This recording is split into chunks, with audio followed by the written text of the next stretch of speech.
Guys, it seems as if Elon Musk has lost his crown to this guy. Basically, in the past, Elon Musk has been really influential, whether you like it or not, in pumping and dumping of crypto, especially Bitcoin and Doge. All he had to do was sneeze on social media and whatever he sneezed about would pump. Now, in 2024, he kind of still has a little bit of clout. He's able to pump some, Shiba or some Floki or some Doge. And this new Doge thing, especially now that he's aligned with President Trump, everything that he does is sort of indirectly associated with Trump. Talking of Trump, I think he's the new Elon Musk, in that whatever Trump, even as much as comes close to, pumps, right? Now, if there's a rumor that, Trump, I don't know, slept in a hotel where the receptionist held Doge or something, then Doge would pump, right? It's just like people are watching him like a hawk, which is why this bit of rumor, not confirmed by the way, a rumor that President Trump's fund has purchased XRP. Now, I wouldn't be surprised if that were to be true, because why wouldn't he purchase the third largest cap coin in the market, right? Any investor worth their weight in salt would be buying XRP. If you're diversifying your portfolio from just Bitcoin, then it makes sense that you'd buy Bitcoin, Ethereum, XRP, Solana, whatever. But the world wouldn't see it that way. Right? The formal people are just waiting for anything that he does. So whether or not it has anything specifically to do with XRP doesn't matter. As long as the rumor is out there that Trump is going close to XRP or sleeping in the same house with an XRP logo on the door or what have you, there's going to be a massive pump. So it's still in rumor stage at the moment. The minute it hits social media, I expect to see some Trump-based pump on XRP. So I think that's quite interesting. The rest of us, of course, we know what XRP is going to do. We know that in 2025, we're going to get these pumps anyway.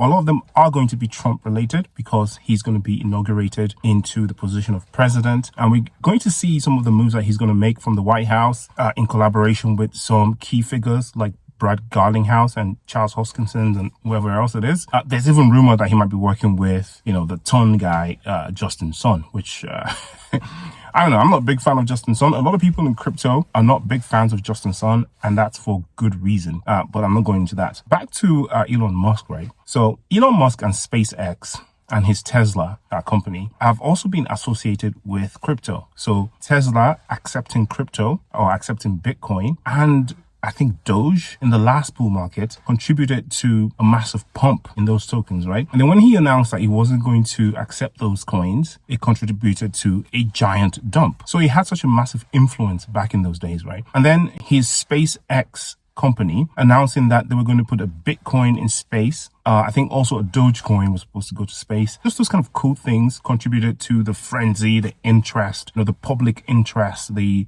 normie interest in crypto, Bitcoin, Doge, and all of that sort of stuff. Everyone looks to Elon Musk. It's kind of like as the real life Iron Man, that kind of figure, or like a Batman figure, like the billionaire who's interested in technology, who has the money, fund some really cool projects and build like space stuff and flying soldiers and robots and stuff like that. So when it comes to this new thing I'm going to talk about, one would have expected it to have come out of, Elon Musk Labs, SpaceX, or what have you. But one project has beaten him to it in a very cool way, and it is called Spacecoin XYZ. Obviously, it's in their name, Spacecoin, so it's always been sort of their target, but they've managed to launch a satellite into space with hard drives on the satellite running a blockchain. So basically, you can call it the first extraterrestrial blockchain. And it's a first, right? It's a new thing. It's probably still proof of concept. The mainnet isn't online, obviously. They're still in test mode. But the fact that they've done it is a big step forward. Now, why would you want a blockchain in space? That's interesting. First of all, it's just cool, right? It's futuristic. And it's people like this that push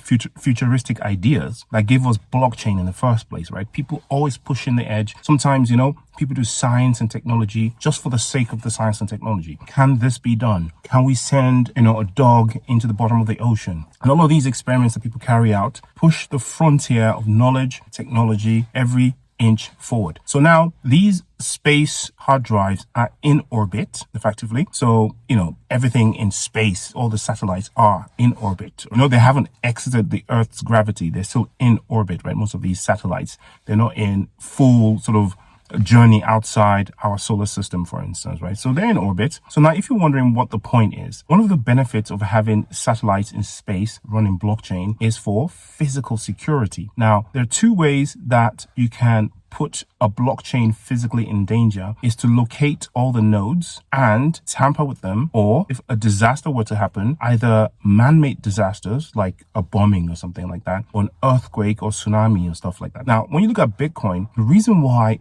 Bitcoin has physical security is because it's completely decentralized, and there are hundreds and hundreds and hundreds, if not thousands of thousands, if not tens of thousands of nodes distributed all over the planet, right? So it's nearly impossible, actually it's virtually impossible, to find every Bitcoin node and tamper with it in one way or the other. And even if you manage to tamper with a good chunk, there is, error correction and fail-safe modes that would recreate the data that's lost and correct it, right? It's inbuilt. It's a self-fixing system. But for smaller blockchains whose nodes can mostly be found physically, or who are not decentralized or disseminated around the world as much. Now, something like a natural disaster or a governmental order could probably shut it down, right? Who would want to use a blockchain running in space? Well, again, this is the beginning. They're hoping to launch a lot more hard drives, a lot more satellites to form a kind of interstellar network, right? They're also going to have the on-stellar network, which are the ones on the planet, and the ones in orbit, the interstellar ones, right? Or celestial, sorry, I think they're called celestial, and the ones on the planet are uncelestial. Very strange naming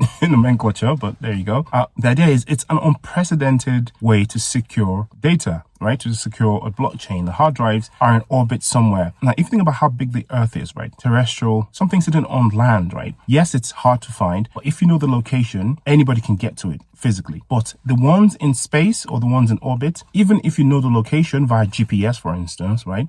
You can't get to it because you don't have the technology to. Only a handful of people can do it. The United States government can do it, China can do it, Russia can do it, etc. But it's also cost prohibitive. And even if they can do it, there's no chance that they will be able to do it if they tried. Okay? Obviously, the people that run the blockchain, that have the controls and the GPS location, they can crash the satellite back to Earth, and at which point they can destroy the hard drives during the crash, but you cannot tamper with the data. So you can destroy the data, but you can't change the data. And I think that's the whole point. It's quite interesting. I love this sort of stuff, and it's scientific and technological and still in sort of proof of concept at the moment, but it's a sign of things to come. It's only a matter of time before, Bitcoin, XRP, all of these blockchains have celestial counterparts for data security, data integrity, and obfuscation from the powers that be. But I hope you're having a wonderful Sunday. I just thought I'd share that wonderful bit of technology with you. Take care of yourself, and I'll see you in the next video.